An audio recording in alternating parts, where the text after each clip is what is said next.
Hey, tonight's episode is here. It's the Sunday Night Talk. It's the divisional round of the NFL playoffs. Omar Carmona joins me. We talk all the playoff games. We do the awards, special bit of trivia as well. Fun prediction round. Special guest pop-in on the show. I don't want to ruin it. You're just going to have to listen, watch, see who it is. Don't forget, before we get to the episode, if you have not subscribed to the YouTube channel, please do so. We picked up some new subscribers this week. Every single one of you counts. That's how the channel grows. Speaking of growing, if you want to see me doing live stand-up comedy, I am right here on the West Coast, Burbank, California. I am at Flappers Comedy Club, 7:30, January 24th. That's this Wednesday. Let me know you're coming to me. A great show. After that, February 7th, I'm at the Del Pueblo Brewery in Pasadena, California. Then February 17th, I am in Venice Beach.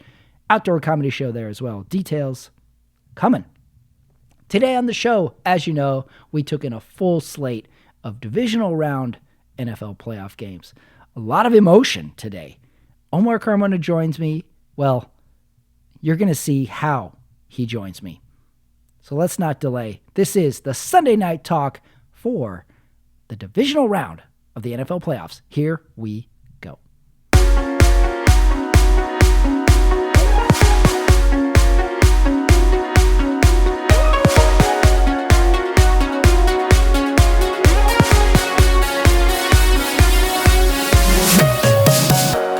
Recording this 7:22 West Coast time. It is the Sunday Night Talk. Omar Carmona joins me. It is the divisional round of the NFL playoffs. 4 games, 2 days. Oh my God, did we have a lot to discuss. And Omar is in the witness protection program now. I can't tell what's going on with you, Omar. You're in hiding. What's happening here? Patrick, I can't find my indoor glasses. Wait, that's the story? You have your glasses on, and I'm like, what's going on with the glasses? He's like, I have a story. And then I'm like, what's the story? I can't find my glasses. That's the whole story? That's the story. Hey, these are regular stories getting old. Yeah. I just can't find my glasses. I did order a new pair because the glasses that I have right now are busted, and I will have a new pair tomorrow. So I think it's just one day of looking like Ray Charles. Yeah, you got Ray Charles glasses on / risky business glasses on. Before you had like these like elderly Florida Jewish man glasses on. You were wearing those around. I can't figure you out, man. You have nothing but odd glasses. These are the Wayfarers, Pat, the Ray-Ban Wayfarers. I don't mean to give a plug, but these are from the Wolf of Wall Street. I believe Leonardo DiCaprio's character wore these. There is no substitute for the Wayfarer, Patrick. Ah, interesting. Wow. At some point, you're just going to walk around the neighborhood yelling, "Get the lewds!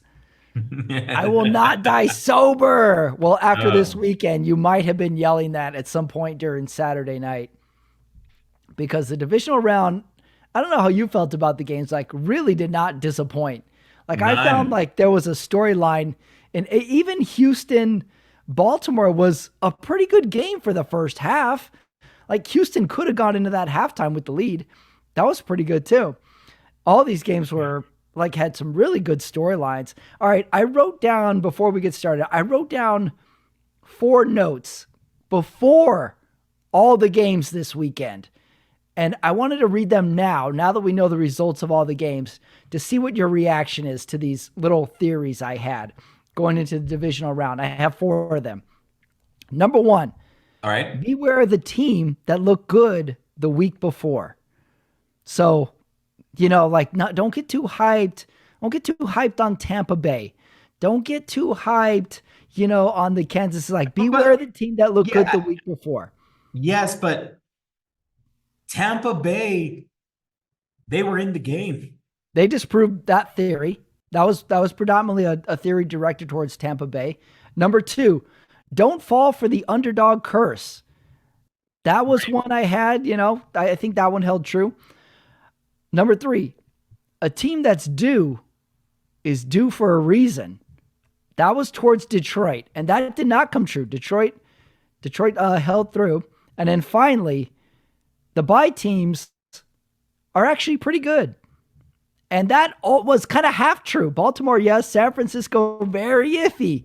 The bye team there. Those are my four going into divisional round, just to keep my feet on the ground. Look, I'll go with my hot take right now.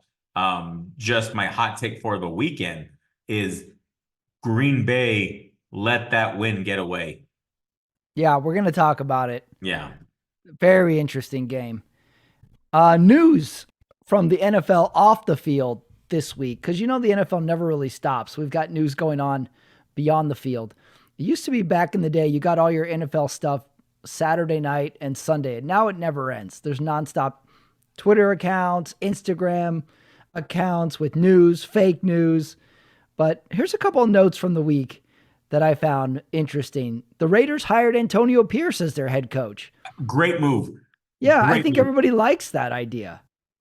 I Give was him a shot. actually having a conversation with your dad this afternoon, and we were talking about how in this day and age, would Vince Lombardi, would Don Shula, would George Halas, would Paul Brown, would they have, would Bill Walsh, would they, Chuck Noll, would they have Tom Landry? Here I go. I'm just going to round, go. Would they have been Dan able Reeves. to get, would they Joe have been Gibbs. to get through to today's NFL superstar?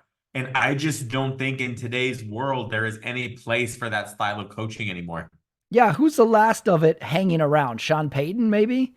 This, I'm the king of or I guess you could say Belichick to some degree, but I'm with you. The other thing with that thought is, since when do coaches last really past 5 years unless they're good right away?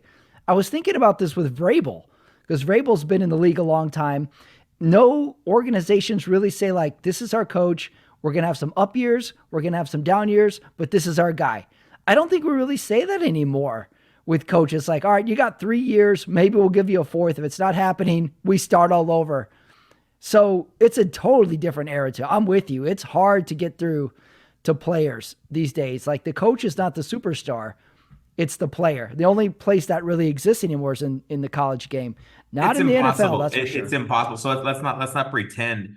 But I think the move to hire Pierce, you're gonna need coaches now that relate first and foremost as players, but also players that have, I think, one ugly, and Antonio Pierce won ugly. Antonio Pierce was a star on a team that ended the Patriots 19-0 season. Okay. Yeah, you're right. He's really not that far removed from being a player. And I think that lends himself. I mean, we saw it. I mean, this was the greatest way to test your head coaches. Give him an interim job for the last 5 weeks. And they liked what they saw and they hired him. And everybody seems to really be liking this guy. And I guess I am too. I had my hopes up for Harbaugh and a little bit for Vrabel too. But I like this hire. Let's give him a full year and see how he does. I'm with it. I think that makes a lot of sense. How about this news headline? Cowboys keep Mike McCarthy for his last year of his contract. I kind of thought he was out, to be honest. They keep him for his last year. Terrible, terrible, terrible decision. You wanted him fired. Go after the big fish. Actually, no, I didn't. If I'm a 49er fan, no, I love this move because this means Dallas will not be a contender anytime soon. So I love it. It's weird. I listened to so much Dallas reaction this week. And if you were to tell yourself, hey, you're going to go 12-4 for the next 5 years, you would say, hey, pretty good year. That's what Dallas is doing. And to some degree, something is working in Dallas. Now, going deep into the playoffs is not really working. But overall, they are a successful team, not by the standards they want. And again, it's back to the coaching legacies where they're really, really short. But you know where that's an exception is Dallas. They don't seem to turn over coaches very fast. Do you know how long Jason Garrett was coach of the Dallas Cowboys? I want to guess. Yeah, go ahead. 7 years? It was 10 years. I thought I was going too high with 7 or 8 years. And go back further than that. Wade Phillips was the coach a while. Chan Gailey was definitely got more than 4 years. Dave McCarthy Campo is got into his four fourth years. year. So Dallas keeps their coaches a long time, but in the world where we see so much turnover, it seems unusual. It seems like a bad playoff loss, and you're like, get them out of here. Get the fuck out of here. Next note, Harbaugh. Can I make Still, one point on that? If I yeah, can go make ahead. one point on that. The reason why he has to get fired, in my opinion, is because that performance wasn't a surprise. Mm-hmm. And once a performance like that doesn't become a surprise anymore, that's when it's time to freaking get out of it. You can't It's coach up. anymore. Yeah, you wanted him gone last Sunday night. He should have Next been note, fired. still no Harbaugh in the NFL yet. He's going to the Baltimore games. He's hanging around. So nothing yet on the Harbaugh front. That is going to be a story that I think is going to be the hottest hire of the offseason. And then last note, Sirianni from Philadelphia seems like he's going to stay with Philly. I have seen no headlines or no talk, chatter that he's on the way out. It seems like he's going to stay. Interesting note we didn't talk about last week is that this year he lost his defensive coordinator and offensive coordinator. Now you could say, oh yeah, his coaching staff was stripped. Well, he did go 10-1 at some point. Some point the plan was working, and then the wheels fell off. So Sirianni seems like he's going to stay. We don't know yet, though. So those are the news and notes from the season or from the week that was not on the field. And that brings us to the divisional round. We had 2 games Saturday, 2 games Sunday. We wrapped up Bills Chiefs about a half hour ago. We're going to react to all that. So let's just start with the headline that I want to talk to you about. And I think it'd be good to talk about it first. All right, Omar, what's your confidence level in these 49ers right now? They squeaked by the Packers, which Can were I a tell you? 7th seed, but they were not a traditional 7th. The Packers are good. So they squeaked by. So give me your confidence level on these 49ers. It's going into next week. It is higher than it's ever been before. This is a game historically that Kyle Shanahan has lost. Mm-hmm. Okay. This is a game that the Packers were winning this far into the fourth quarter. Kyle Shanahan has not won a game like this. So to me, this has probably been Kyle Shanahan's most significant win because he gutted it out. Mm-hmm. Arguably didn't deserve to win the game, but at the end of the day, he can say, I kept them in. They won a gritty game and we move on. Kyle Shanahan has not had that game yet. So also let's go to I can already release who won the week. Kyle Shanahan won the week. Kyle Shanahan won the week because he did something he has not done yet, even with all his success, leading a team to the Super Bowl, leading teams to conference games, conference championship games 4 of the last 5 years. He won the week because he did something he'd never done before. Here's my 2 big points in the 49er Green Bay game. We had a game where I really thought it was Purdy versus Love in some way, shape, or form. The 2 quarterbacks head to head. This was a great battle of young quarterbacks. Purdy was in the MVP conversation for a little bit of the season. Jordan Love was the hottest name in the last month of the season as well. Great story as well. To me, this game, the 49ers survived this game. I don't think they went out and won this game. I don't think they showed anything that was like, okay, they're the better team. They really survived this game. Which, if I'm a 49ers fan, I would take this as a good sign. It's like, look at this. Purdy was bad. It wasn't Purdy was average. Purdy was bad for 3 quarters. And somehow he pulls out the one big drive at the end to win the game, to get the score. That was great. But I was impressed by the receivers really stepped up for Purdy because the passes he did complete were not easy catches. And with Deebo Samuel out of the Deebo game, Samuel goes out. So we had catches from Kittle. Connolly had like what is his 3rd catch of the season during yep, this game. Jennings had and a huge catch. Wasn't that a huge huge catch? catch. Jennings catches like a 3rd and long over a guy's head. This is one of those games where like the quarterback's struggling and the receiver drops the ball and the announcer goes, "You got to help out your quarterback." The receivers helped out their quarterback in this game big time. Besides the Kittle touchdown pass from Purdy, I mean, that was his only good throw of the entire game. It was unbelievable how flat he was.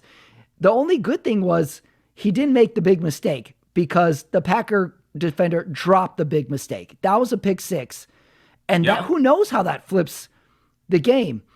That was my big takeaway. And flip it, Jordan Love just took what he was doing in Dallas and just kept it going. He was super sharp in this game as well. Were you scared of Jordan Love in this game? Absolutely. Jordan Love belonged on the football field, and he proved it. He proved that just maybe, that Green Bay may have done it again in finding Favre, Aaron Rodgers, and now maybe Jordan Love.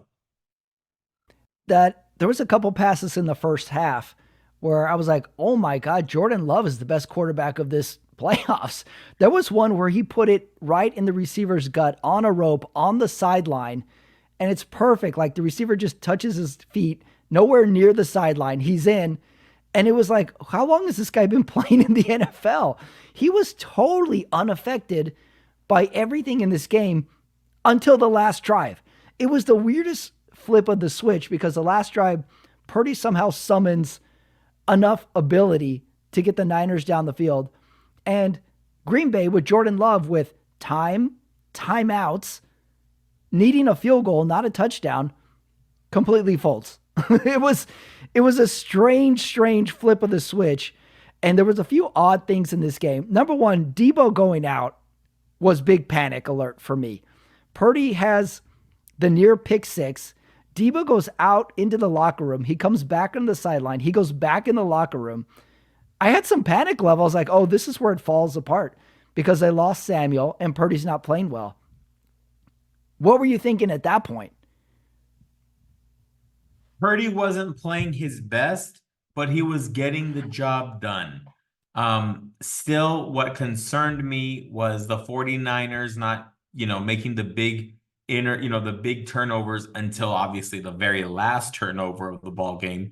But I was nervous. And Patrick, like I Oh, said, yeah. the Packers should have won the football game. They had them. And I think it's very telling when a coach is saying that every time he sees his kicker kick the football, he prays. It's like, Yeah. Yeah, it really was. The Niners had that stop on D where the Packers had it goal to go and they stopped them for a field goal, which all of a sudden you're like, okay, we're going to have to lean on the D here if you're the 49ers here. But then the defense did something weird, and I wrote this down in my questions. Do defenses know you have to defend the right side of the field against the Packers? It happened again. Remember in Dallas? The Packers had two huge wide open passes on the right side of the field. It happened again in San Francisco. Jordan Love hits this guy on the right side of the field, completely wide open. And I just couldn't believe it. Like, this has happened 2 weeks in a row that someone is unaccounted for. That being said, I thought the Niners had this game when they have the Packers. They're up ahead on the Packers. They have them 3rd and 13.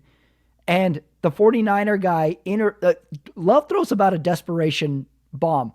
And the 49er DB does a pass interference against the receiver. And all of a sudden they got new downs. It's like a 41-yard penalty. They go in and they get points. And that just bred new life into it. And then to flip it on the other side, Kittle and McCaffrey had one drive where I think it was all them. It was the one big Kittle pass. And then it was the handoff from 13 yards out. And McCaffrey's like, I'm scoring on this play no matter what. right. I thought they were the backbone of this offense because it was not Purdy's day. And they're like, hey, get me the ball in space. I'll get us a couple first downs. And Kittle too, albeit he did have the one critical drop late. But that one drive was like, okay, these guys have enough talent. They can grind through this game. Who do you feel stepped up in the place of Purdy on offense?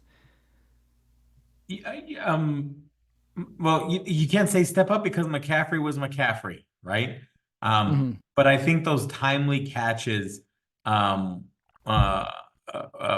those receivers, Conley making Jennings those guys stepped up. Those Yeah. guys stepped up. Yeah, I'm in agreement with you. The receivers were like, we're not just put it anywhere around us and we're going to get our quarterback out of this. That being said, I really think the momentum flipped. And momentum was such a big thing this weekend with all the games had a big momentum shift. And in this one, it was Jordan Love is playing near perfect football. And then all of a sudden, out of nowhere, he throws a bad pass in the flat to someone who is wide open, who tips the ball, and the Niners intercept it. And everything completely flipped. It was like Niners got momentum. They stopped a scoring drive from the Packers, and then they got all the momentum on their side. Did you feel that was a big change when that interception happened? Absolutely. That was humongous. What did you think? Yeah, I thought that was the flip because Jordan Love could not be stopped. He could not, Omar. Like they weren't pressuring him, or they were pressuring him, but he was stepping to the side, one step, finding someone open. He was running. And then all of a sudden, arguably the easiest pass of the night, he throws it behind the guy in the flat or the underneath, tips the ball up, and San Francisco intercepts it. And all of a sudden, they're playing downhill. That was a big flip with this momentum. And it goes back to coaching. When the momentum flips, like, do you have enough in your players, in your scheme to withstand this wave? Or are you going to let them get the score, which the Packers did? That was the Kittle and McCaffrey drive in it. And then as we go down the stretch, here was the big one where I felt you got lucky. Is Green Bay misses the field goal from Carlson. Carlson misses the field goal. They stay down 3. San Francisco goes down and they take the lead 24-21. There's a minute 7 left in the game when Green Bay gets the ball back. And I have their final drive stats. They got the ball back a minute 7. They have 3 timeouts. First Three down. timeouts. It's first down. It's a 9-yard pass to Dobbs out of bounds, so they don't use their timeouts. Second down, incomplete to Dobbs. 3rd and 1, 4-yard pass to Musgrave. It's a first down. First down, Jordan Love intercepted. Now here's the details of this play. He throws it late. He's not exactly pressured on this drive. He's just running out of the pocket. He throws it completely across the field. There were 34 seconds left at the time. They still had 2 timeouts. It was the worst play of the game. Like, I watched the replay. There's no way that receiver had a chance at that ball. I was bummed that it went down that way, that he would have such a bad play to end the game after he played so well. And it didn't need to happen. 2 timeouts, 34 seconds left. He could have just thrown the ball away and saved the down. Even so that one of the 49ers defenders is celebrating before the ball's even intercepted. Like he knows, like, and did you see that he didn't go down? Right. He ran around for like 10 seconds. That had to be an added nerve-wracking for you. So now this week, be prepared because we're going to hear it. Because the Purdy haters are going to come out this week. Because this was a big game and Purdy fell flat and somehow had to get help from his teammates. The other thing that saved the Packers for a little bit was that huge run back where the guy fumbles it. And then the Packers still recover. That was maybe the greatest recovery I think I've ever seen, where the guy takes it like a shortstop off the hop and just falls on it and secures it. So Purdy haters this week, it's going to be a lot, don't you think? Because Purdy did not perform. He looked bad. He looked flat. He looked flustered. The moment was too big for him. Somehow he put it together. But I think if that pick 6 happens early, I think this game might have gotten away from the 49ers early. I really do. What do you think is going to be the Purdy reaction this week? Purdy has earned the trust of the football team. Purdy has earned the trust of That's what the haters are going to say. no, well, that's You're not being I'm very saying. optimistic here. What I'm saying is this. Uh, Haters are going to say that he's not good enough, that he's going to be a system quarterback, and no, the system goes through Brock Purdy, and haters are going to say all that stuff, but he's the real deal. So I don't care we don't care what the haters say. Well, you better hope the haters are wrong because Omar, he was not good in this game. The receivers were good. That pick 6 would have been horrible There was many a lot of incompletes that went to nowhere. The Kittle McCaffrey duo saved them that one drive. I'm a little concerned. Purdy in a big spot next week. The good news is the 49ers have weapons. You can lean on someone other than Purdy. Whereas today, Josh Allen, like you only had Josh Allen on the Bills today. So I think the Purdy is a question mark. We're going to hear it all week. And what's funny too is Purdy's still undefeated in the playoffs because you really can't count last year's conference championship game because he got hurt like on the second play. So Purdy still has this little playoff mystique to him, I think. But temperature and weather seemed to affect him a little bit early too. He couldn't figure out the glove thing as well. Really, really odd game from the 49ers. They really survived that one and got out of there. Let's look at it this way. How did last season end for the San Francisco 49ers in Philadelphia? You know what I mean? So Yeah. look, we needed to win like this. Yeah. We needed a tough win, and this was it. Well, I agree. You can look for a lot of positivity from this because like we didn't have our best offensive showing, and we played a 7 seed, but that was no 7 seed. That was a tough football team. So I think there's some reasons to go into the next game, go into Detroit and say like, yeah, call it whatever term you want, battle tested. We win ugly. You know, I think they know they can do that. So if I'm trying to spin it, if I'm thinking I got a Purdy glass half full, that's what I would say. It's like, yeah, we can win and we don't even play our best game. I agree. So they're going to go to Detroit, or Detroit comes to them next week. Houston at Baltimore. This was the early Saturday game. I think anybody would have known that's how they would have scheduled this game.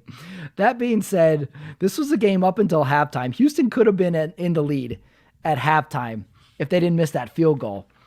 But the second half is a totally different story. Baltimore blows them out. But essentially Baltimore steps on the gas and be like, oh yeah, don't forget, we're Baltimore. So here's my key points. We had Lamar, which is going to be the MVP. No doubt about it at this point. Lamar has all the pieces in this game, running, passing, but most importantly, like his decision-making, doing the RPOs, running the ball, giving the ball. CJ Stroud, super young, super raw, a great, great year. You know what's weird is I think CJ Stroud's best plays in this game was him getting out of pressure and throwing the ball away and saving the down. There was one play where he was pressured and he throws on his non-dominant side, and I think he put the ball 25 yards into the sideline. I was like, that was a fucking good pass. And now it's only 2nd and 10 instead of 2nd and 20. And then I had the Baltimore coaching because this was another game that had the momentum swing. When Houston all of a sudden tied the game and all of a sudden missed the field goal and Baltimore went into the halftime, they settled down, and then they just did whatever they wanted in the second half of the game. So I think that was the most impressive thing about Baltimore. What did you take away from this game overall? That Baltimore's the real deal. Baltimore's the real deal. That they have what it takes. They have the defense. They have the offense. When you want to talk about the most balanced team in the league, it's the Baltimore Ravens. And I think next week we are in for a heavyweight. And this is going to be the Lamar Jackson gut check. Are you ready to take the place of Mahomes? And we'll see what happens there. It was the perfect game for an underdog to be competitive for a half because Houston's only touchdown was on a punt return touchdown. And then Houston just could not get out of their way in so many different times with these pre-snap penalties. I think they had 5 of them in the first half alone. So, I mean, it was a classic Houston game in the sense we're like, yeah, we're happy to be here. We played good for a half. We got a young quarterback. We got a young coach. Like, I can't wait till next year. Like, let's start next year tomorrow. Right. I think if you're Houston, you don't exactly feel too bad about this. Houston, here's another hot take I'm going to give you. Houston will be playing in the AFC Championship game next year. Wow, you got so many hot takes going. AFC Championship next year. We got Baltimore in this league. We got Kansas City. We got Buffalo. And you're saying Houston in the AFC Championship. My God, those sunglasses have done something to you. All right, let's go to the early game today. Tampa Bay at Detroit. So going into this game, How high were you on Tampa Bay? Not necessarily high because Oh, really? I still thought that Detroit was the superior football team. So it's not that I wasn't down on Tampa Bay. I just didn't put them in the same class as Detroit.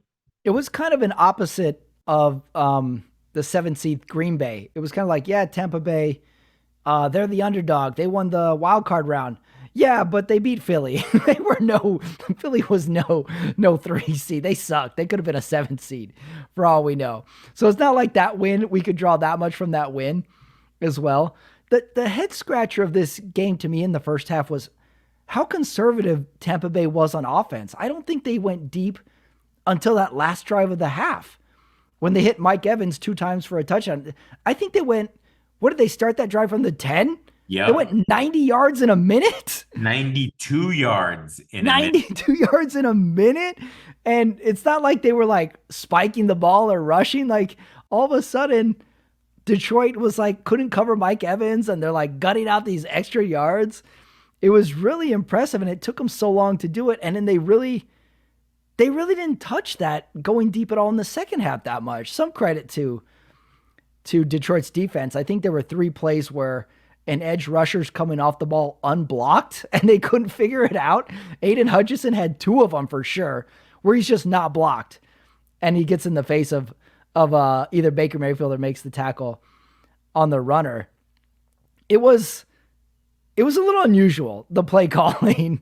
And on the flip side, I mean, my big takeaway on the Lions side is like, I don't think there's anyone more efficient than Jared Goff right now in the offense. Right now, of all the quarterbacks still playing right now, I believe he is the one least likely to make a mistake. Yeah, I wrote that down too. He had 0 miscues. There was no like, oh, if he puts that in front of him, that's a catch. It could have been. He had no miscues, and it's not like he wasn't getting hit back there. Like he was throwing the ball and taking hits too. The O-line too, running the ball for Detroit was impressive too. I thought. On the flip side, we talked about Tampa Bay's miscues. I like their toughness though. Like Tampa Bay was that fun, tough team. Like if they were in the NCAA tournament, they would have been a 12 seed. That was like somehow in the Elite 8. And you're like, wait a second, these guys are going toe to toe with the number 1 seed North Carolina. Conservative play call, penalties. Again, hurt Tampa Bay. That one illegal hands to the face or something was rough. And they had a missed field goal as well. That being said, they still had a shot. They had one last drive. Somehow they get the stop too. The other thing about their toughness is Detroit has the ball. It's in their hands. They can end the game. They get a first down, but then the Bucs actually stop them. They get the ball. There's a minute 59. They have 1 timeout left. First down, it's a 5-yard pass to Evans. Second down, Baker throws the interception. Again, didn't look like that receiver was ever open. Another game that I was really upset that that's how it ended. Like, didn't even get to the 50. Didn't even get to the 50. I thought for sure, like, with they were saying it on the broadcast, like, you know, they're not going to take the ball out of Jared Goff's hands. If they got a pass, they're going to throw. They'll throw a pass. And I was in total agreement. I was like, you give the ball back to Baker, they're going to score. You know, like, don't get conservative. Try and end this game on offense. But the defense prevailed. I was wrong on it. That went against my theory. Don't get too high up on the team that looked good the week before. So this leads me to my question for you. Detroit is going to San Francisco right now. And this is an eerily similar Jordan Love, Jared Goff, super efficient, super hot quarterback. So what are the variables here that concern you or that you like? I was talking to your dad. The Niners are Wow, you've talked to my dad a lot this weekend. We talked a lot about football this weekend. The 49ers obviously are going to be favored, but would you be shocked if Detroit wins the game? No, not at all. Because the answer is absolutely not. To me, and I have to recuse you from your 49er assessment because you're too close, Omar. You're too close to the team. I agree with that. I have not seen anything from Purdy that gives me confidence in these playoffs yet. He looked bad If the receivers don't catch half those balls, if the pick six happens, it's scary. Detroit has an awesome defense. You have to be banking that Purdy's going to be average to better than what he was this last week. So, other variables, special teams, 49ers defense as well. I'm curious how they're going to match up with a really fast Detroit team, too. So, how do you see, like, your instant reaction? Detroit's coming to you. What are the key points to this game you're going to watch next Sunday? Detroit will not make big mistakes. They do not make mistakes. They are also gritty. Another thing about Detroit, they will take chances on fourth down. They will take chances on fourth and long. They will take chances on their own side of the football field. They don't seem to care. And that does concern me. Is Kyle Shanahan and the rest of the coaches, are they prepared for what it means to coach against Dan Campbell in Detroit?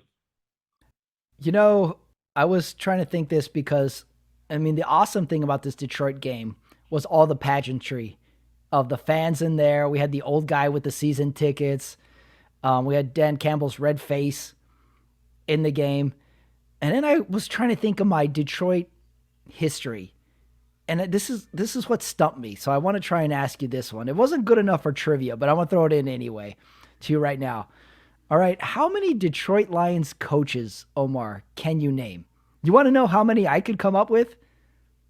How many? 2. I could only think of 2, just like off the top of my head. How many? I can go. I can. All right. How many coaches can you think of? Detroit Lion coaches. Wayne Fonts. That was the one I said. Bobby Ross. Oh, good one. I didn't get that one. Marty Morningweg. Forgot about that one. Jim Shorts.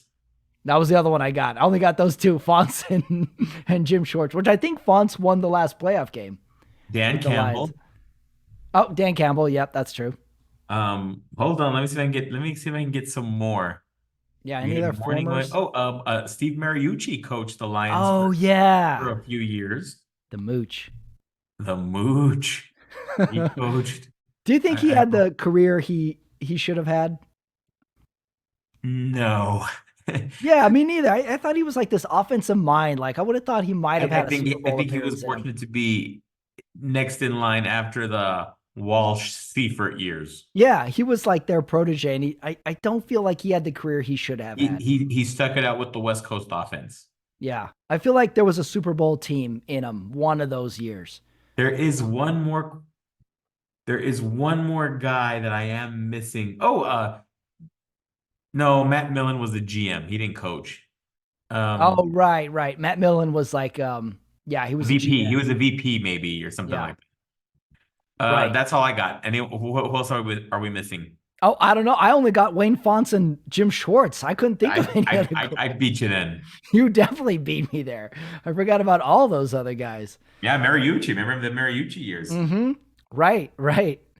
So Detroit had a great win. Tampa Bay was just the ultimate fun team of the year. And I think this is another one where Baker, really goes out this season on a positive.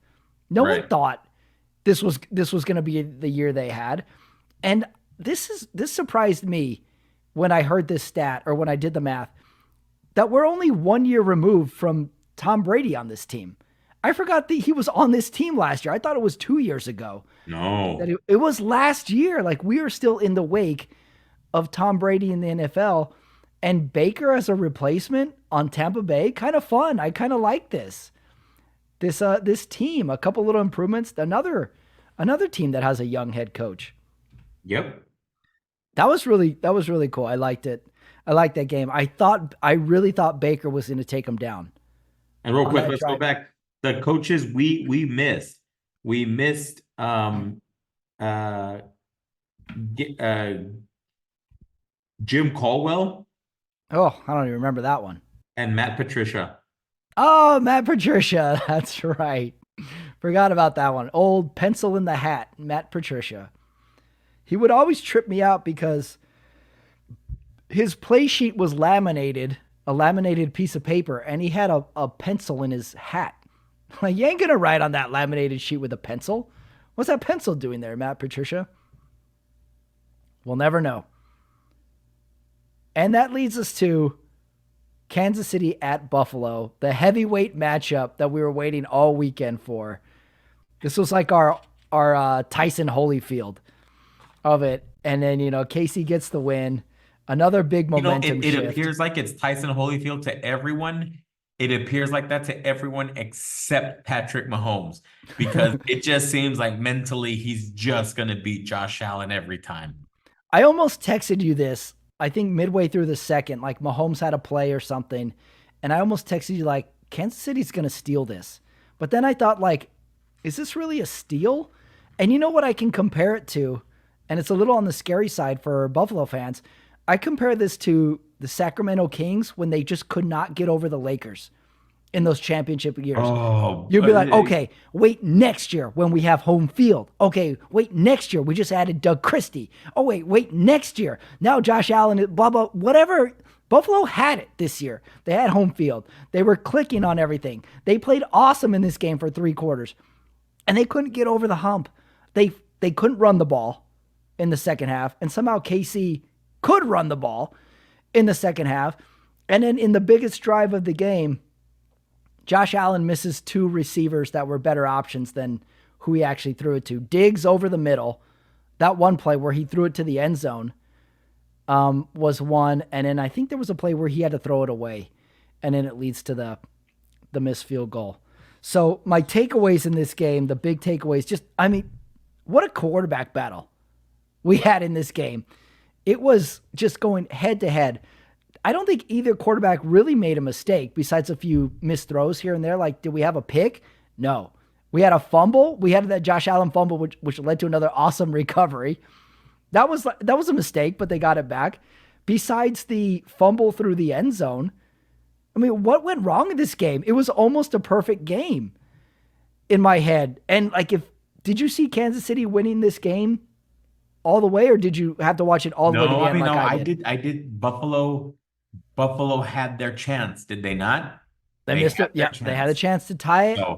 So you can't, it was very different than the other game. I bottom line, the better team, overall team, than the Ravens beat the Texans. But in this case, the Bills, they could have been the better team, and they just didn't execute. I said KC could run the ball. Buffalo could not. Kansas City had 148 yards running. If you take out Josh Allen's 72 yards running, Buffalo has 110. Majority of that's in the first half. Somehow Kansas City kept getting injury after injury on defense, and all of a sudden, it didn't matter. They were still stuck. Buffalo couldn't run the ball in the second half. The biggest runs were Josh Allen doing a quarterback keeper off the side. So I thought coaching, a big one back to momentum this weekend. I thought the coaching pulled it out for Kansas City. Whatever they did on the defensive line really made the big change. And it made the Bills one-dimensional. There wasn't anything the Bills were doing that was dynamic other than Josh Allen finding an open receiver. Right. That I thought was the big one. And then, of course, we had Mahomes was just going to will his team to get that extra first down that they needed. Beyond that, I thought this was a near perfect game. Can there be anything you can think of that was like, oh, if that went this way, that could have maybe the fake punt that Buffalo tried, but I thought they were just going blow for blow in this game. It was really, really fun to watch. But another game, I feel bad for Josh Allen. I really do. I don't think they're ever going to beat Mahomes. I just don't. It was odd. Josh Allen very emotional at the end of the game. It doesn't seem like he has any answer for the Patrick Mahomes reign of terror in Buffalo. Yeah, if you walk out of this game and if you're the Bills offense, if you're the coach, if you're Josh Allen, you're like, what could we do? Like, we missed a field goal, okay, but that was just going to be to tie. Getting that fumble through the end zone, I thought like, oh, the Bills finally got lucky. This is going to be what they need. Nope, wasn't enough. That fumble through the end zone was perfect. It was like, oh, this is just the twist we need for this game to be epic. And then, of course, like, I don't know, if you have any inkling of believing that there's a higher power working against you, Another field goal going wide right in Buffalo to tie it had to be a nail in the heart. Don't you think? And when he kicked it, you knew it was going wide right. It had that weird little fade to it. You're like, oh my God, he missed it.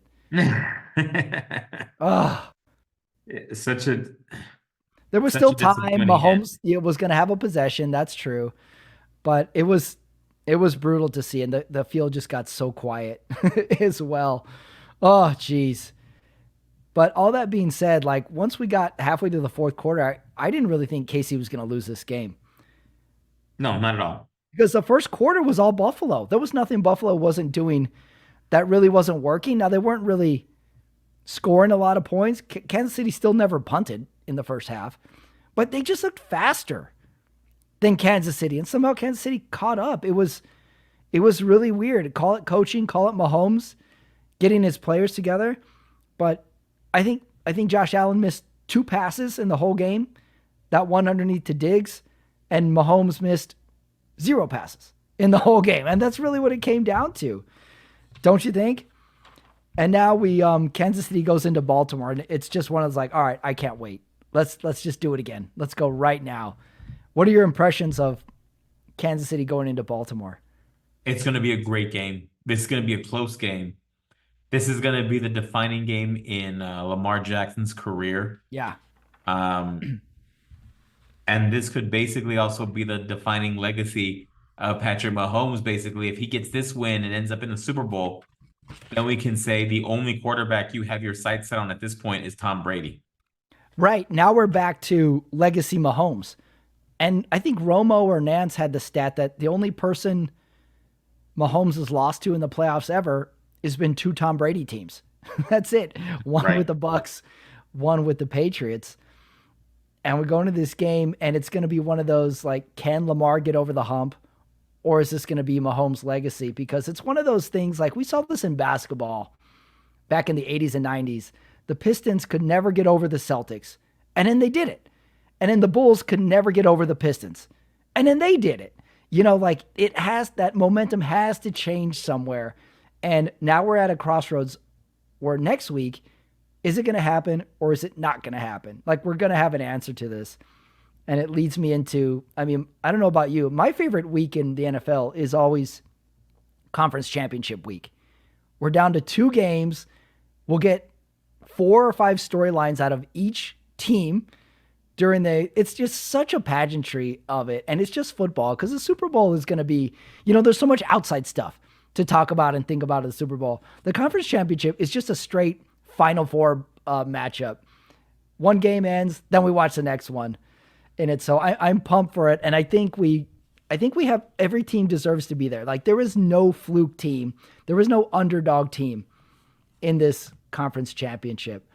But we are not going to get our Bills 49ers Super Bowl as we have been trying to predict since 1992. I thought it was Are going you to a little happen. sad about that? I thought it was going to be I thought this was the right year for it. It really seemed like it. It really, really did, especially when the Niners gutted out that win against the Packers. Like, okay, we had our scare for the playoffs. And then Buffalo looked so good early. And just somehow they ran out of steam. They were like a fighter who wins the first 6 rounds of a fight, and then all of a sudden, oh wait, he's lost rounds 7 and 8. Oh wait, he's on the ropes. Oh my God, he's lost the last 4 rounds. And they lose the game. Those are the divisional round games. Really exciting. Not a single dud in there. I even like that Houston game. But that brings us to trivia for the week, Omar. Now, you may have noticed all the cities that were hosting playoff games this week in the division rounds, pretty iconic cities. So This week on the show, we have the Cities Challenge to throw at you. 4 questions related to the 4 cities that hosted games this week. So, are you ready? Let's do it. The City Challenge. All right, let's start with an easy one. Which is the oldest city? Is it Baltimore, San Francisco, Detroit, or Buffalo? I'm going to have to go Baltimore. Gonna go Baltimore. Baltimore was founded in 1797. However, you're incorrect. The oldest city is San Francisco, founded in 1776.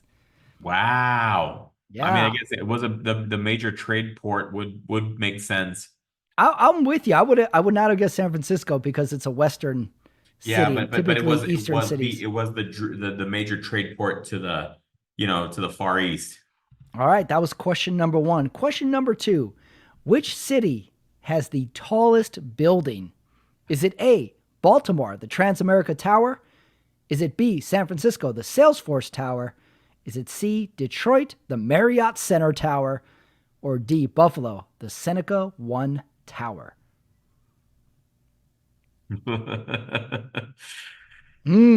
Evil laugh from Carmona on this I don't one. know. I'm Don't be gonna cheating. You're looking off screen. Don't be looking no. this up on the Google. I'm gonna have to go. I don't think it's Baltimore. I was just in Baltimore not too long ago, and I didn't see many tall buildings.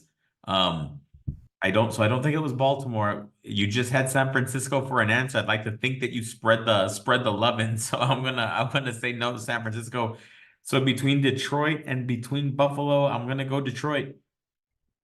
Detroit's tallest building is the Marriott Center. It is 755 feet tall. Ugh. The tallest building belongs to San Francisco. The Salesforce Tower is 1,070 See, feet and tall. that would have been Blows like it away. that's the only that was the only building I could think of like this, Right. but I just figured you wouldn't be an asshole and do four different answers for the different cities. Okay.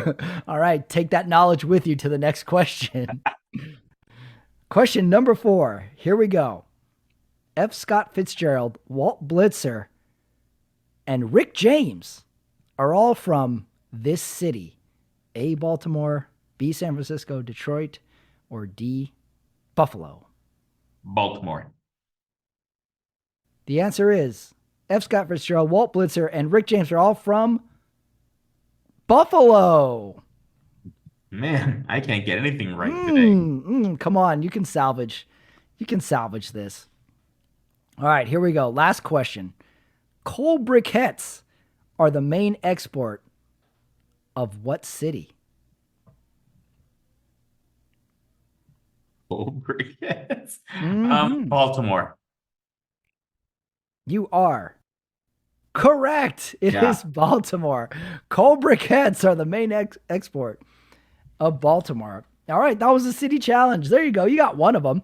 You were like Brock Purdy. You did bad in the first 3, and you got the one that mattered. Right. All right, that brings us to the awards, Omar, for divisional weekend in the NFL. So, award number 1, best quote of the day. I got a few nominees for you. I'm surprised it's taken me this long to bring this quote up during the Sunday night. You know when Chris Collinsworth does this little interstitial where he gives like a stat, but he gives the stat like this. And now the next gen stat powered by AWS. Like he really like hams it up. I got that quote because they do it on CBS too. But they go next gen stat powered by AWS. Chris Collinsworth goes, and now the next gen. He does it like he's a ring announcer. That's quote number 1. Quote number 2 from Tony Romo. You don't blitz Mahomes. That was Romo's quote. And then finally, you probably saw it coming. Wide right.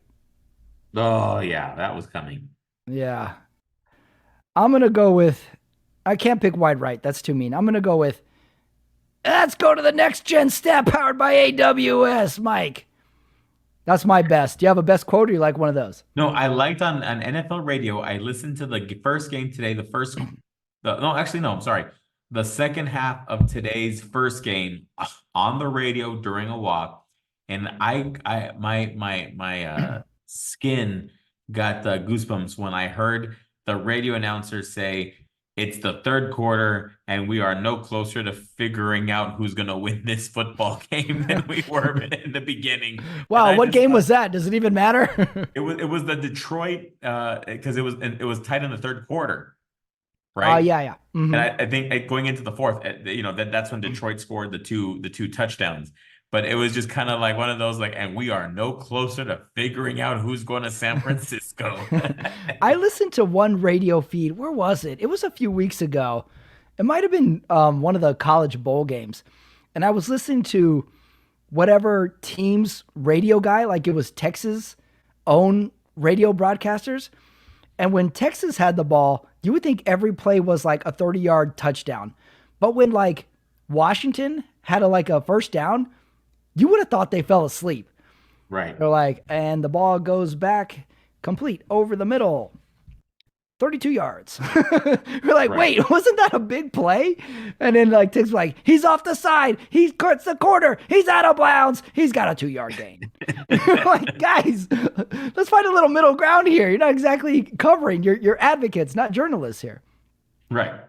It was pretty funny. I was like, I don't know. Look, Exactly. we have a special guest. Can we have a special guest on? All right, I'll allow it. What is this? Come on. Oh, it's my mom. Yeah. It's my mom to the show, everybody. Yeah. I didn't watch the game. Right. Mom, did you? This is the wild party going on at your house right now while you're in California. I watched the Australian Open. Yeah. Oh, so you didn't watch any football? No, she did not watch any football. No, none. But yesterday I did. Oh, okay. You watched yesterday. What did you think of yesterday's games? She listened to the radio for the second game. But the first game I watched. You did. Yeah, the first one. Oh, Yeah, it was Yeah. good. what'd Yeah. you think of that game? I think, what was it? What was the game? What was it? I mean, yes, it's, Mom, you're going to be accused of doing just as much research as Omar. yeah. Ask me Australian Open questions and I got them. Oh, okay. How was the Australian Open? Coco Gauff is winning and is knocking it out of the park. Djokovic is winning, knocking it out of the park. Fritz, as a matter of fact, they're playing right now. Got to go upstairs and watch that again. Yeah, we got to watch Fritz Do again. you have a favorite tennis player right now? Because Coco that's Gauff. your Yeah. player. But she's the one that hasn't won the big one yet, right? She's won the U.S. Open. Oh, did she? She won the US See, we don't Open. even know us, Pat. See? Oh, wow. Pat's Interesting. against female sports. I'm kidding. Not true. Before I Not get true. him canceled. Not true. I love the lingerie flag football league. What are you talking about? All right, I'm gone. How dare you? See, Okay. there's a lot going on over here. Bye, Yeah, sweetie. sure is. All right, that was my mom, These everybody. people are way too busy for me, man. All right, there goes my mom, everyone. There goes my mom. There she goes, back to TV. All right, what a surprise guest. You know, I don't like you throwing curveballs on the show, but for that one, I'll allow it. Wasn't expecting that one. You know, I was actually watching that tennis documentary, The Breakpoint or something on Netflix, the new season. Oh, Came out a few did you weeks like ago. it? Yeah, I've watched the first couple seasons of it. You know what always turns me off of tennis players is how bitchy they all are with like umpires and and line calls, and like it turns me off of they always think they're so impressed of it. I like it, but it is funny. I read the Andre Agassi tennis book or biography, and he says in the book, like, you know, in tennis, you know, you play one point, you win the point, you say, okay, great, get the next point, put it to his forehand. You lose the next point. Okay, get it back. All right, first set. This is why tennis players are so crazy. All they do is talk to themselves for 2.5 hours every game.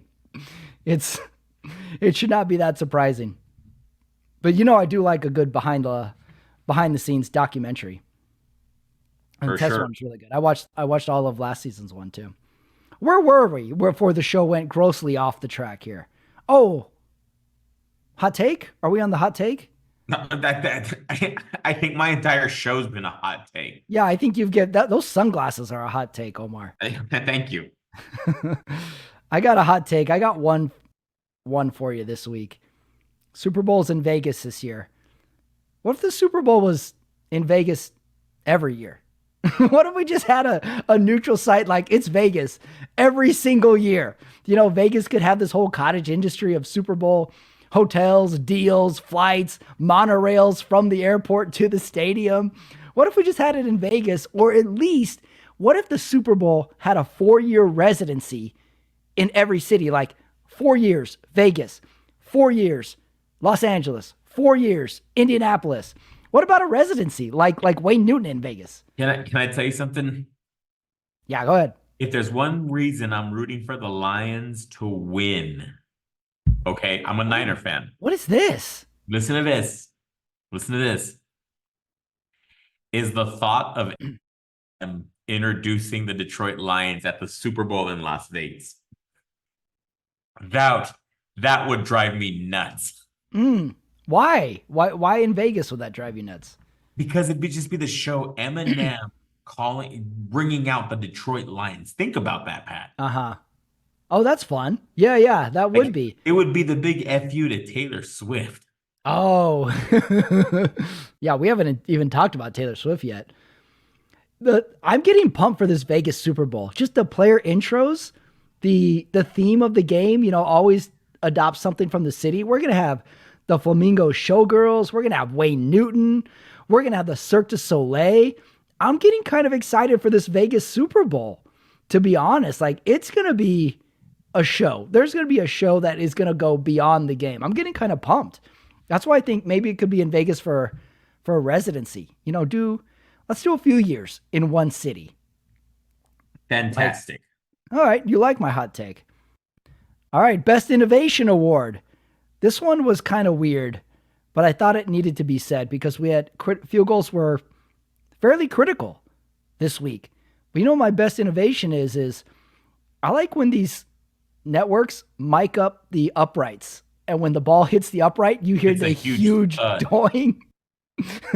Did you hear in the, was it, who was doing, what did Tirico and Collinsworth have? Which game did they have San Francisco? No, that was Fox. I don't know who they had, but the field goal hit the upright and Tirico sets up Collinsworth to say doink. Chris, we got, what do we got? And Chris Collins kind of reluctantly does it. He's like, doink.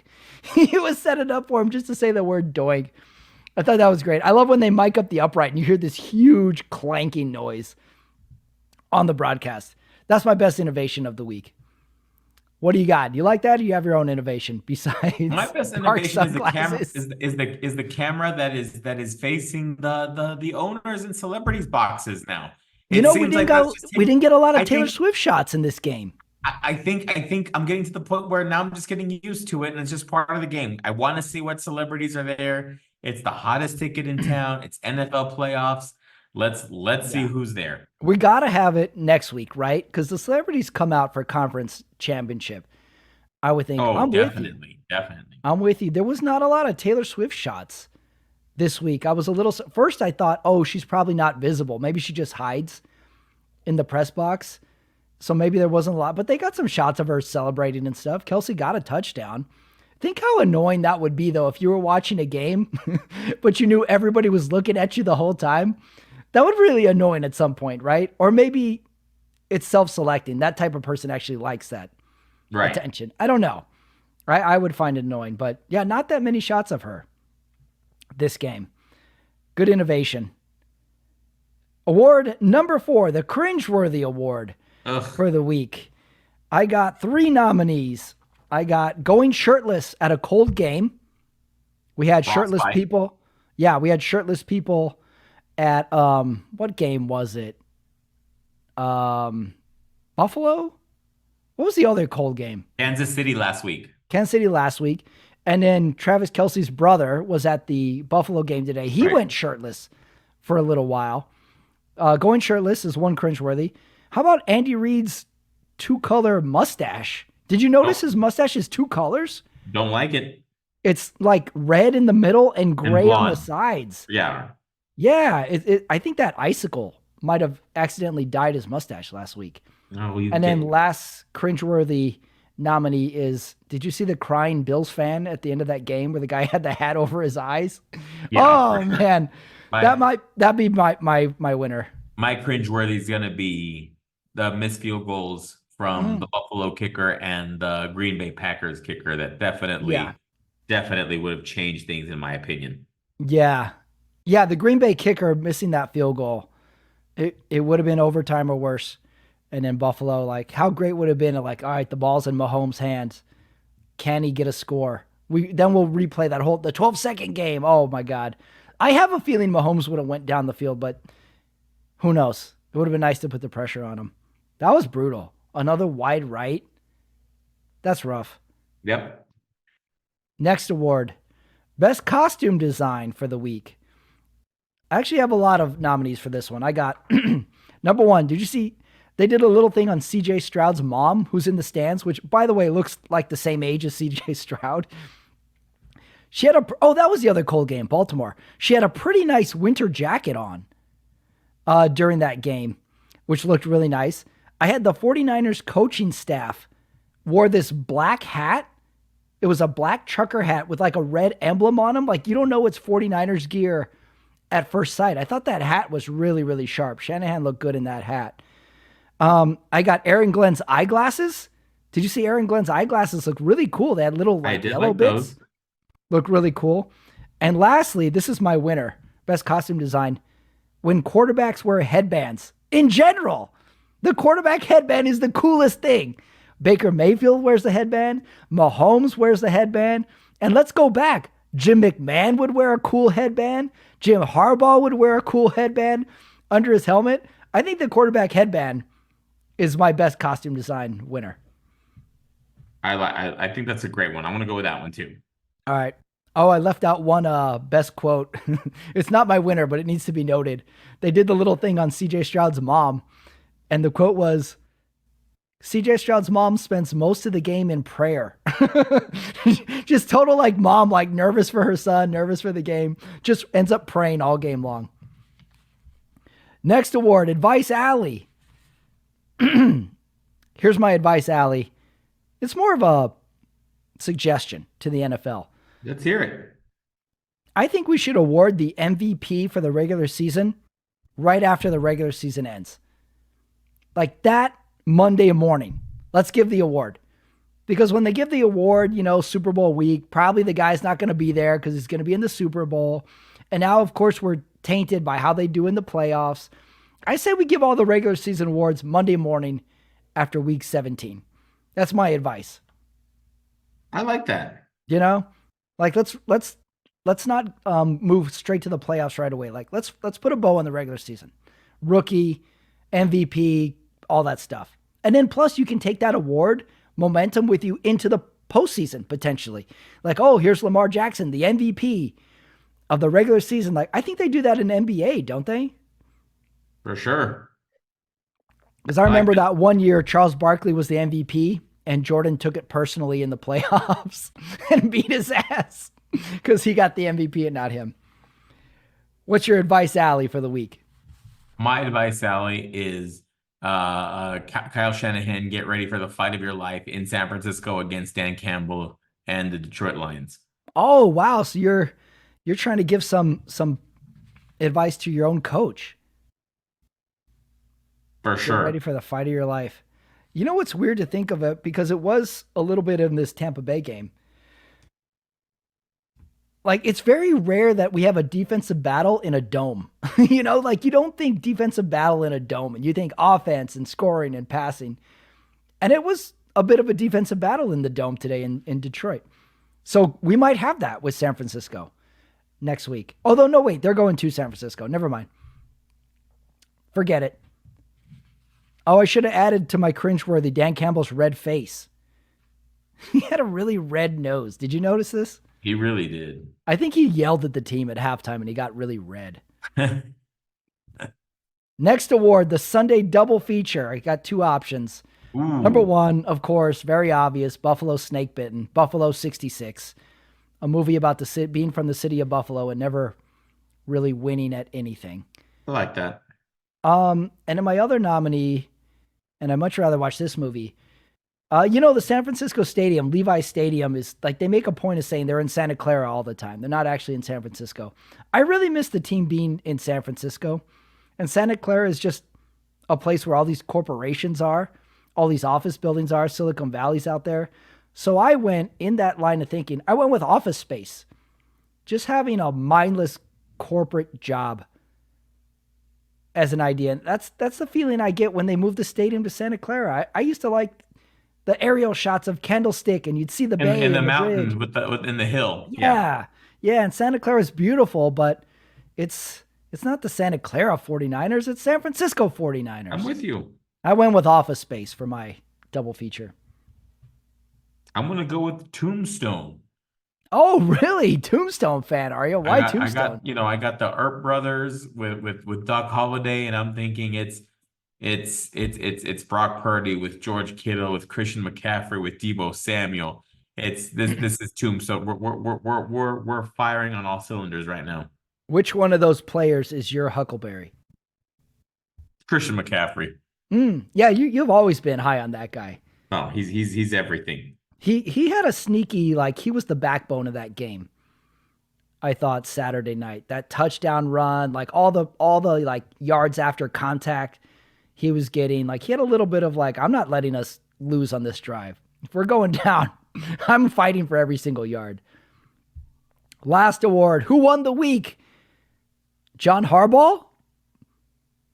I told you, I thought it was Kyle Shanahan. He won a gritty game. Coaches are a good call this week because the big momentum shifts really had to do with coaching. So I had John Harbaugh or Dan Campbell's red face, or I got the Detroit Lions fan who had season tickets for 40 years. I think he won the week. I'm going to give it to him.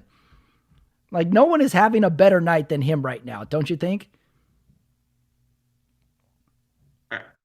Yeah, I think you're absolutely right. No bigger win. Yeah, because Harbaugh and Campbell, yeah, won their games, but they're straight to film study. So I'm going to go guy who had Lions tickets for the last 40 years. God bless that man. All right, that leads us to the predictions to wrap up this episode. No Monday night, but you know what we do have, Omar, is 4 potential matchups going into the Super Bowl right now. For sure. So I'm going to read you all 4 potential matchups, and let's each do one line about each matchup. Potential matchup number 1, Detroit versus Baltimore. Initial thoughts. Detroit versus Baltimore. I would think I want to say Axel Foley versus who's a big Baltimore. I'm thinking of The Wire. I'm thinking of the cast of The Wire out in Baltimore. Oh yeah. I never watched that show, but yeah, I knew of it. Definitely about the drug trade. But no. Baltimore and Detroit. That'd be the one that I don't know if I'd have much of a storyline with. I don't think I'd Right. want to see that one. Right. I would say my storyline would be the Goff revenge matchup. Like Goff lost that one Super Bowl with the Rams. Goff revenge matchup. Also, I'd be curious how Lamar would go up against that Detroit defense. Oh, you know what I was going to do as the challenge, but then I nixed it? I was going to see if you could name a movie from each of the 4 cities that we had. And Baltimore would have been the hardest one to name a movie from, for sure. Unless you go The Wire, unless I expanded it to TV shows. Baltimore would be the hardest one. Detroit, San Francisco, Buffalo, I think you could all get a movie from. All right, matchup number 2, San Francisco versus Baltimore. What hits you when you hear that? We have a rematch here. We're gonna, here's the great thing Yes, about San the Francisco. Lights Out Bowl. If San Francisco wins, it's a rematch of either of one of their last two Super Bowl losses. So this will be the revenge that we have on the Lights Out Bowl. And then of course San Francisco has the revenge from the other Super Bowl when Jimmy G cost us everything. Oh, you know what? I don't want to upset you because it's a Sunday night and all, but Brock Purdy looked very close to Jimmy G. Yeah. Now you're upsetting me. Get out of here. I told you I did. Come on. He looked like Jimmy G on Saturday. You don't even know what you're talking about. All right. Sorry. Yeah. Revenge Bowl, revenge of the Lights Out Bowl. And also we could have like the old 49ers players can meet with the current 49ers player like Crabtree. Like Alex Smith can come in there. The members from that team be like, hey, get one for us. Hey, we get that ring for us. We left that play out there. You could have that element where the old players come and try and pump up the new players. I like that matchup. What about Detroit versus Kansas City? Detroit. Detroit, wow, that would be an impressive one. I think that'd be. You know, the vibe I get from that, just that matchup alone, I get a very close when the Patriots played the Eagles in the Super Bowl. And it was like, oh, cool matchup. But the Eagles were never really up to the task. That's the feeling I get with that matchup. It's like Detroit, fun to be there. I don't think they have enough against a legacy Mahomes. But that's what my initial thought.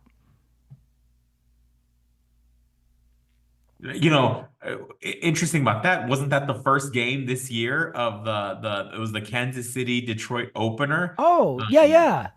I think it kind of cool to have an NFL season come completely full circle on.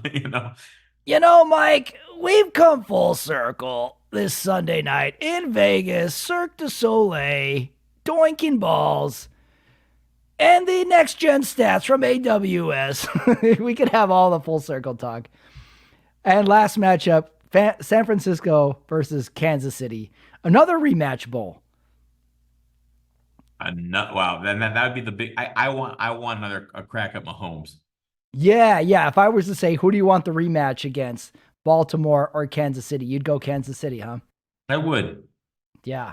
Yeah, another crack. The rematch Super Bowl, when you have like a lot of the same players, is always good built-in drama.